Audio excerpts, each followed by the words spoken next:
So, magluluto po tayo ngayon ng Ssamjang fried rice. At ito po ang mga ingredients: garlic, onion leaves, syempre ang bida, ang Ssamjang.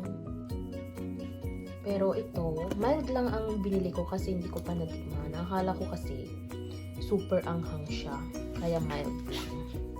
Kaya, dadagdagan natin ng chili powder, salt, pepper, at syempre yung rice. Then, ang ilalagay kong toppings ay magsa-sunny side up ako. At saka, meron pa. Ito po, may naluto po si mama na adobo. Kaya, lalagyan ko rin ng adobo as toppings. Papainit ko pa to kasi medyo malamig na. Kaya hindi siya mukhang appetizing. Appetizing talaga. Yes! So, simulan na natin.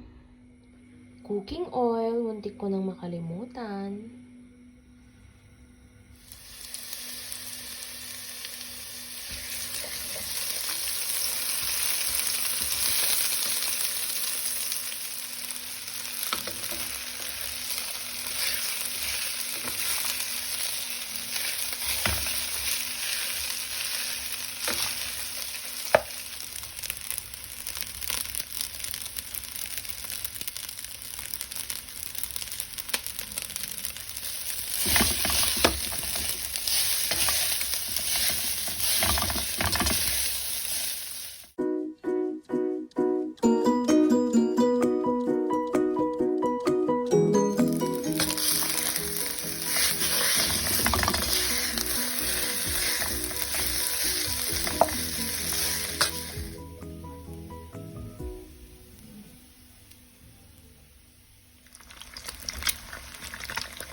Yummy! At ito po ang finished product. Ang Ssamjang fried rice with pork adobo. Yummy! So, titikman na ni Amore.